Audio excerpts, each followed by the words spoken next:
तमाम सारी काम मिलेगी। अखिलेश आएंगे तो यही उम्मीद 27 में जनता बनाकर बैठी है कि अगर अखिलेश आएंगे तो हमारा और आपका सम्मान बढ़ाया जाएगा, महिलाओं का सम्मान होगा, संविधान का सम्मान होगा। संविधान है तो आपका और हमारा सम्मान है, संविधान नहीं है तो हिंदुस्तान नहीं है, समझ लीजिए। जब से बीजेपी की सरकार आई है तब से हिंदू ज़्यादा खतरे में है। हिंदू राष्ट्रपति, हिंदू प्रधानमंत्री, हिंदू मुख्यमंत्री, तो आखिर खतरे क्यों खतरे में है भाई? अब कौन आएगा तो हिंदू को खतरे से बाहर निकालेगा? डबल इंजन की सरकार भी है। देखिए, डबल इंजन की सरकार और बीजेपी क्या करती है ये मायने नहीं है। बीजेपी ने ही कहा 15 लाख देंगे, बीजेपी ने कहा 2 करोड़ रोजगार देंगे। ये आपका और हमारा कहना नहीं है। दिल्ली में अभी देखा आपने 2500 महिलाओं को दिया जा रहा था चुनाव से पहले, खाता खाली हो गया। जिस तरीके से यूपी वालों को जुमला सिलेंडर में होली में मिलता है, होली में सिलेंडर, उसी तरीके से उन लोगों को भी मिल रहा था। दिल्ली वाले समझ नहीं पाए। इस बार मिला कि नहीं? पार्क में जाने का 20 रुपया देंगे। केजरीवाल के पार्क में फ्री में घूम रहे थे सुबह शाम, अब 20 रुपया लग रहा है। छटपटा रहे हैं दिल्ली वाले। गलती क्यों की है आप? यूपी वाले, बिहार वाले सब तो भोग ही रहे थे, इन लोग से परेशान थे। आप लोग अच्छे के चक्कर में, अच्छे दिन के चक्कर में, जो आपका बुरा दिन था वो अच्छे दिन से अच्छा था। नमस्कार, आप देख रहे हैं काशी उजाला न्यूज। आज समाजवादी पार्टी के नेता विजय रथ लेकर के बनारस पे खड़े हो गए हैं।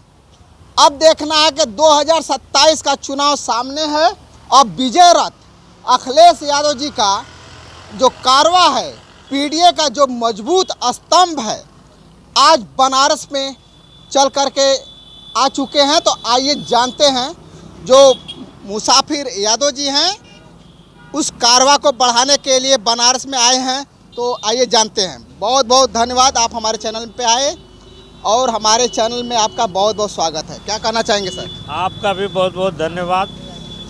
कहना क्या है, अब हमारा कारवां निकल पड़ा है। वसूलों पे जब आँच आए, वसूलों पे जब आँच आए तो टकराना ज़रूरी है। वसूलों पे जब आँच आए तो टकराना ज़रूरी है। अगर जिंदा है तो जिंदा नज़र आना ज़रूरी है।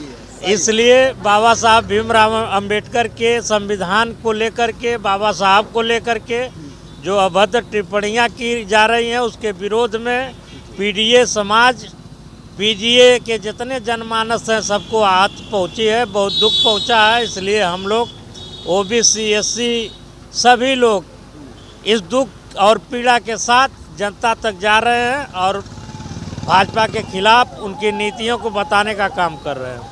जिस तरह से बहू बेटियों की इज्जत और सम्मान करना चाहिए था, वही इज्जत बहू बेटियों को नहीं मिल पा रहा है। उनके इज्जत के साथ खिलवाड़ किया जा रहा है, बलात्कार किया जा रहा है, हत्या की जा रही है और जो बेरोजगार थे उनको रोजगार भी छीन लिया गया है। क्या कहना चाहेंगे इस पे? देखिए, ये सदियों से चला आ रहा है। इन लोगों का यही एजेंडा है कि जितना आप बेरोजगार रहेंगे, जितना बेकार रहेंगे, उतना इनके लिए सही रहेगा। रोजी रोजगार दे देंगे, शिक्षा आपको दे देंगे तो आप इनके पकड़ से बाहर हो जाएंगे। इसलिए पहला काम, पहला टारगेट इनका है कि शिक्षा से आपको दूर रखा जाए। इसलिए जितना भी रोजी रोजगार है उसको सब जो है कि ख़त्म कर रहे हैं।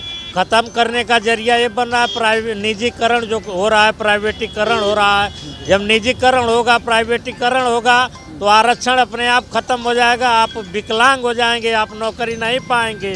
वो जिनको चाहेंगे और नौकरी पर रखेंगे, जितना दिन रखना चाहेंगे रखेंगे, फिर निकाल के बाहर फेंक देंगे। यही ये योजना लेकर वो चल रहे हैं। आप विजय रथ को किस तरह देख रहे हैं? 2027 का चुनाव सामने है। देखिए, विजय रथ लेने का मतलब यही है, लेकर चलने का कि जन जन तक जा कर के इनकी नीतियों को बताना ज़रूरी है। हमको, आपको, सबको जागना ज़रूरी है। अगर हम आप सतर्क नहीं होंगे तो जो आप बात करने का अधिकार पा रहे हैं, कल वो भी अधिकार छीन लिया जाएगा। अपनी बात तक मीडिया से हम नहीं कह पाएंगे। बहुत बहुत धन्यवाद सर। थोड़ा अपना परिचय दें। ओम भाई के नाम से जाने जाते हैं, कैटू फैन ओम भाई, जहुराबाद विधानसभा से। ओम भाई, ये बताइए, पीडीए का नारा अखिलेश भैया तो बहुत ज़बरदस्त दे चुके हैं, लेकिन पीडीए में जो लोग शामिल हुए हैं या जो शामिल हैं, इस समय चौपाल लगा करके पीडीए के जो कारवा है बहुत तेज़ी से बढ़ा रहे हैं। 2027 के चुनाव को कैसे देख रहे हैं? देखिए, पिछड़ा दलित अल्पसंख्यक मुसलमान मिल करके शिक्षा की बात कर रहा है, रोजगार की बात कर रहा है, अपने हक अधिकार की बात कर रहा है, संविधान की बात कर रहा है। और यही ये लोग नहीं चाहते। ये लोग चाहते हैं हिंदू मुसलमान की बात हो, पाकिस्तान की बात हो। एक जने का भाषा है कि मुल्ला क्या क्या बनाने की सोच है, और एक जना वही काम जाकर गले मिल रहे हैं। पहले तो ये लोग खुद सहमत नहीं है कि क्या करना है। हम पैदाइशी हिंदू हैं, हमें हिंदू बनाने की ज़रूरत क्या है? हमें शिक्षा चाहिए, नौजवानों को रोजगार चाहिए। अखिलेश आएंगे तो लैपटॉप मिलेगा, अखिलेश आएंगे तो एक्सप्रेसवे मिलेगा, अखिलेश आएंगे तो स्टेडियम मिलेगा, अखिलेश आएंगे तो हर नौजवानों को सम्मान मिलेगा, महिलाओं को सम्मान मिलेगा, तमाम सारी काम मिलेगी। अखिलेश आएंगे तो यही उम्मीद 27 में जनता बनाकर बैठी है कि अगर अखिलेश आएंगे तो हमारा और आपका सम्मान बढ़ाया जाएगा, महिलाओं का सम्मान होगा, संविधान का सम्मान होगा। संविधान है तो आपका और हमारा सम्मान है, संविधान नहीं है तो हिंदुस्तान नहीं है, समझ लीजिए। और जिस तरह से जनता की मांग है कि जाति जनगणना होनी चाहिए, क्या आपकी लगता है कि ये लोग जाति जनगणना होनी चाहिए? जिस कैमरे से ये लोग कुंभ मेले में सर्च कर ले रहे थे कि 60 करोड़ 70 करोड़, वही कैमरा लगा करके यूपी में जाति जनगणना करा लें। वो कैमरा काम नहीं कर रहा है क्या? उसी कैमरा से लगा करके बता दें कि जाति जनगणना करा लें, वही कैमरा यूज किया जाए। जो कैमरा तुरंत सर्च कर ले रहा था, मिनट के अंदर इतने करोड़ लोगों ने नहा लिया, तो वही कैमरा ला करके लगाएं यहाँ भी कि इस समाज के लोग इतने हैं, इस समाज के लोग इतने हैं, इस समाज के लोग इतने हैं, क्योंकि वो तो कैमरा है, अच्छे से काम भी कर रहा है इनके सरकार में। और सबका हक अधिकार देने का काम करें, क्योंकि बीजेपी के पास बहुत बढ़िया कैमरा है, तो उसी कैमरा से जाति जनगणना कराने का काम करें। हम समाजवादियों की आवाज़ है। आज आप लोग चल करके यहाँ पे बनारस तक पहुँचे हैं और अपने समाजवादी पार्टी के कार्यकर्ताओं को क्या संदेश देने के लिए आए हैं? का समाजवादी पार्टी कार्यकर्ताओं को ही नहीं, पीडीए के लोगों को, 85% के लोगों को, पिछड़ा दलित अल्पसंख्यक मुसलमान को जागने की ज़रूरत है, अपना हक अधिकार मांगने की ज़रूरत है।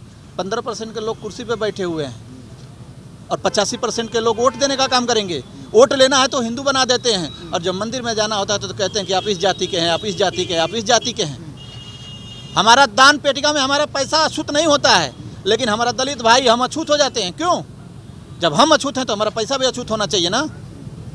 आप 85% की आप बात कर रहे हैं, लेकिन यहाँ पे तो हिंदू राष्ट्र बनाने के जो लोग हैं वो देखे हैं भाई, महाकुंभ में लोग गए थे नहाने के लिए, कौन थे? यही पीडीए के ही लोग रहे होंगे ना। कौन नहीं था उसमें? हिंदुस्तान के लोग थे, बाहरी भी लोग थे। उसको अपना वो ना समझें, वो कुंभ मेला, और कोई ये नहीं था कि बीजेपी की सरकार में ही कुंभ मेला आ रहा है। सदियों से वो चलता आ रहा है, वो हिंदुओं का परंपरा है। बीजेपी नहीं थी तो हिंदू थे, बीजेपी नहीं थे, ये लोग हिंदू नहीं बना रहे थे, तब से हिंदू हैं। हिंदू बनाना क्या है? आप हिंदू नहीं हैं, हम हिंदू नहीं हैं, इसका सर्टिफिकेट बांटा जाएगा क्या? अच्छा, ये जो बीजेपी वाले कहते हैं कि हिंदू खतरे में हैं, क्या आपको लगता है जब कि से बीजेपी की सरकार आई है तब से हिंदू ज़्यादा खतरे में है। हिंदू राष्ट्रपति, हिंदू प्रधानमंत्री, हिंदू मुख्यमंत्री, तो आखिर क्यों खतरे में है भाई? अब कौन आएगा तो हिंदू को खतरे से बाहर निकालेगा? डबल इंजन की सरकार भी है। देखिए, डबल इंजन की सरकार और बीजेपी क्या करती है ये मायने नहीं है। बीजेपी नहीं कहा 15 लाख देंगे, बीजेपी ने कहा 2 करोड़ रोजगार देंगे। ये आपका और हमारा कहना नहीं है। दिल्ली में अभी देखा आपने, 2500 महिलाओं को दिया जा रहा था चुनाव से पहले, खाता खाली हो गया। जिस तरीके से यूपी वालों को जुमला सिलेंडर में होली में मिलता है, होली में सिलेंडर, उसी तरीके से उन लोगों को भी मिल रहा था। दिल्ली वाले समझ नहीं पाए। इस बार मिला कि नहीं? पार्क में जाने का 20 रुपया देंगे। केजरीवाल के पार्क में फ्री में घूम रहे थे सुबह शाम, अब 20 रुपया लग रहा है, छटपटा रहे हैं दिल्ली वाले। गलती क्यों की है आप? यूपी वाले, बिहार वाले सब तो भोग ही रहे थे, इन लोग से परेशान थे। आप लोग अच्छे के चक्कर में, अच्छे दिन के चक्कर में, जो आपका बुरा दिन था वो अच्छे दिन से अच्छा था। बहुत अच्छा लगा सर आपसे बात करके। अगर आपको ये वीडियो अच्छा लगे तो ज़्यादा से ज़्यादा शेयर कीजिए, सब्सक्राइब कीजिए। फिर मिलेंगे नए वीडियो के साथ, तब तक के लिए नमस्कार।